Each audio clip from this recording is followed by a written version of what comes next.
जय हिंद एवरीवन। हाँ, जो सच्चाई में आप लोग के सामने लेकर आया हूँ ना, जब आप लोग पूरा बात जानोगे तो आप लोग का खून खौल उठेगा और सरकार का कोई कितना भी बड़ा भक्त रहेगा सरकार को सही नहीं बोलेगा।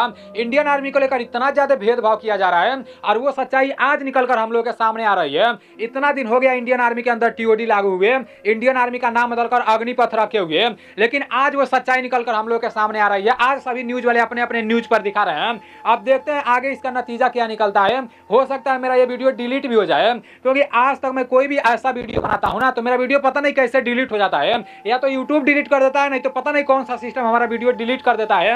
अभी पता है जितने लोग भी इंडियन आर्मी की तैयारी कर रहे हैं, साला अगर किसी लड़के का हाइट 1 सेंटीमीटर कम रहता है ना, कहीं भी इंडियन आर्मी का भर्ती देखने जाता है तो उसको हाइट में फिटे नहीं किया जाता है, इतना नाप तोल के भर्ती किया जाता है। मतलब सेना जानती है कि हाँ, जो लड़का इंडियन आर्मी की तैयारी कर रहा है वो मेहनत कर रहा है। और इंडियन आर्मी के जवान कैसे रहते हैं सेना को अच्छी तरह से पता है, लेकिन सरकार को नहीं पता है। अभी सेना को पूरा नियम कानून लागू कराना चाहिए ना, पूरा नियम कानून जो भी इंडियन आर्मी के अंदर लागू हो रहा है सेना को करना चाहिए ना, लेकिन सेना को साइड कर दिया जा रहा है। इंडियन आर्मी के अंदर टीओडी लागू हुआ उस टाइम हमारे सेना के जो प्रमुख थे एमएम नरवाने जी, उस टाइम तो कुछ नहीं बोले क्योंकि सबको अपना नौकरी पे आ रहा है। लेकिन प्रेजेंट टाइम में एमएम नरवाने जी एक किताब लिखे हैं, 4 स्टार्स ऑफ डेस्टिनी के नाम से वो किताब है, ठीक है ना। और उस किताब में अग्निपथ के बारे में पूरा का पूरा बात बताया गया है। उस किताब में ये भी लिखा गया है कि मतलब जब सेना की तरफ से भारत सरकार के सामने ये बात रखा गया ना, टूर ऑफ ड्यूटी के नाम से ये बात रखा गया था, और वो भी सिर्फ आर्मी के अंदर रखा जाने के लिए बोला गया था। मतलब सिर्फ इंडियन आर्मी के अंदर, थल सेना के अंदर टूर ऑफ ड्यूटी लागू होने के लिए बोला गया था। इंडियन नेवी और इंडियन एयरफोर्स के अंदर नहीं बोला गया था। लेकिन सरकार के सामने जब ये प्रस्ताव रखा गया ना तो सरकार के मन में पता नहीं क्या आया, वो इंडियन नेवी के अंदर भी लागू कर दी और इंडियन एयरफोर्स के अंदर भी लागू कर दी। और ये भी बताया जा रहा है कि मतलब 75% लोगों को परमानेंट करने के लिए बोला गया था, 25% लोगों को नहीं, 75% लोगों को परमानेंट करने के लिए बोला गया था। किसके माध्यम से बोला गया था? सेना के माध्यम से बोला गया था, ठीक है ना।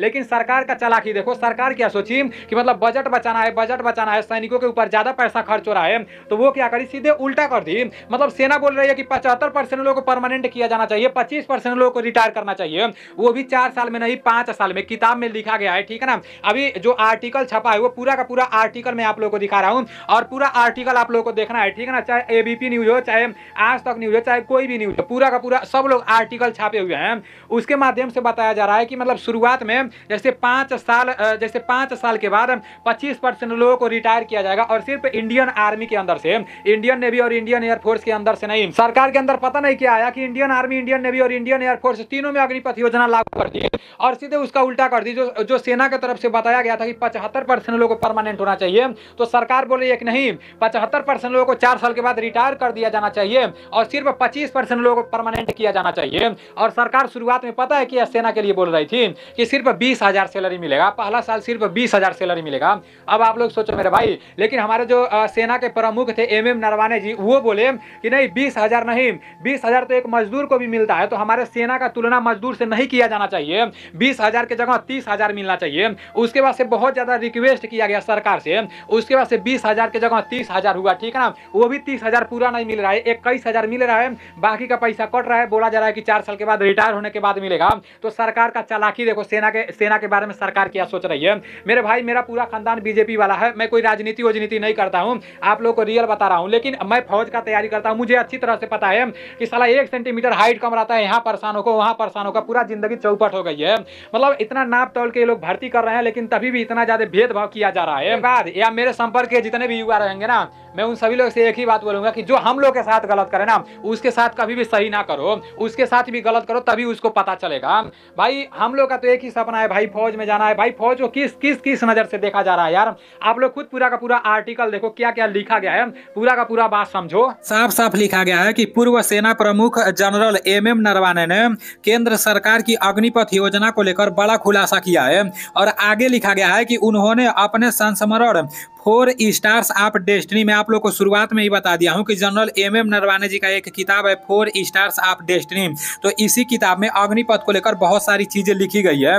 आगे बताया जा रहा है कि 4 स्टार्स ऑफ डेस्टिनी में खुलासा किया है कि थल सेना, नौसेना और वायु सेना में अग्निवीरों की कम अवधि के लिए भर्ती की ये योजना सशस्त्र बलों के लिए चौंकाने वाली थी। पूर्व सेना प्रमुख ने 2020 की शुरुआत में प्रधानमंत्री नरेंद्र मोदी को टूर ऑफ ड्यूटी योजना का प्रस्ताव दिया था, इस बात को आप लोग समझने का कोशिश करना है। यहाँ पर बताया जा रहा है कि पूर्व सेना प्रमुख ने 2020 की शुरुआत में ही प्रधानमंत्री नरेंद्र मोदी जी को टूर ऑफ ड्यूटी योजना का प्रस्ताव दिया था, ठीक है ना। उसके बाद से क्या हुआ, जब पूर्व सेना प्रधानमंत्री नरेंद्र मोदी जी को टूर ऑफ ड्यूटी का प्रस्ताव दिया, उसके बाद से इस प्रस्ताव के तहत अधिकारियों के लिए शॉर्ट सर्विस कमीशन की तरह सीमित संख्या में जवानों को कम अवधि के लिए भर्ती किया जा सकता है। मतलब यही प्रस्ताव था, ठीक है ना, कि मतलब कुछ कम अवधि के लिए जैसे जवानों को भर्ती किया जाए।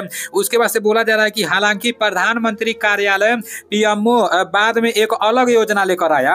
अब देखो, सेना की तरफ से कुछ और बोला गया, सेना की तरफ से बोला गया कि मतलब कुछ कम अवधि के लिए जैसे सेना में जवानों को भर्ती किया जाए, तो प्रधानमंत्री कार्यालय जिसे पीएमओ बोला जाता है, तो उधर से एक अलग योजना आया जिसे अग्निपथ के नाम से जाना जाता है। मतलब प्रधानमंत्री जैसे पीएमओ ऑफिस से एक अलग योजना बनकर आया जिसे अभी हम लोग अग्निपथ योजना के नाम से जानते हैं। यहाँ पर बताया जा रहा है कि 75% अग्निवीरों को सेवा विस्तार देने का विचार था। तो यहाँ पर कितना बड़ा बात निकलकर सामने आ रहा है, और ये सिर्फ एबीपी न्यूज के माध्यम से नहीं बताया गया है, आज तक न्यूज के माध्यम से बताया गया है। जितने भी बड़े बड़े न्यूज चैनल है ना, सभी न्यूज चैनलों पर आर्टिकल छपा हुआ है। मतलब सेना की तरफ से सरकार के सामने जब टूर ऑफ ड्यूटी का प्रस्ताव रखा गया, तो उस टाइम सेना की तरफ से ये बोला गया था कि 75% लोगों को परमानेंट किया जाएगा। आप लोग देखो, यहाँ पर साफ साफ लिखा गया है कि 75% अग्निवीरों को सेवा विस्तार देने का था विचार है। मतलब 75% लोगों को परमानेंट किया जाएगा और 25% लोगों को 4 साल के बाद रिटायर किया जाएगा।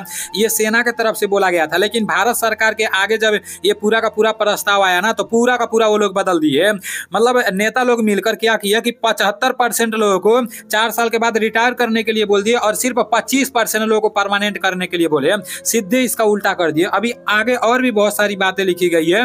यहाँ पर लिखा गया है कि एमएम नरवाने ने 31 दिसंबर 2019 से 30 अप्रैल 2022 तक 28वें सेना प्रमुख के तौर पर कार्यरत रहे थे। उन्होंने अग्निपथ योजना के जन्म पर विस्तार से बताते हुए कहा कि आगे लिखा गया है कि भर्ती किए जाने वाले 75% अग्निवीरों को बरकरार रखना सेना का प्रारंभिक विचार था। मतलब सेना का जो शुरुआत में विचार था ना, वो था कि 75% लोगों को परमानेंट रखा जाएगा, सिर्फ 25% लोगों को 4 साल के बाद रिटायर किया जाएगा। भारत सरकार का यह निकम्मी सोच सेना को एकदम बर्बाद करके रख दी। यहाँ पर लिखा गया है, पूर्व सेना प्रमुख ने संस्मरण 4 स्टार्स ऑफ डेस्टिनी में यह भी कहा है कि अग्निपथ योजना में पहले साल शामिल होने वाले अग्निवीरों के लिए शुरुआती वेतन महज 20,000 रुपए प्रति माह रखा गया था। मतलब शुरुआत में जो लोग अग्निवीर में भर्ती होंगे तो प्रति महीने का 20,000 रुपया रखा गया था। उसके बाद से यह बिल्कुल भी अस्वीकार्य नहीं थी। उन्होंने कहा कि यहाँ एक प्रशिक्षित सैनिक की बात कर रहे थे जिसमें उम्मीद की जाती है कि वो देश के लिए अपनी जान दे देगा।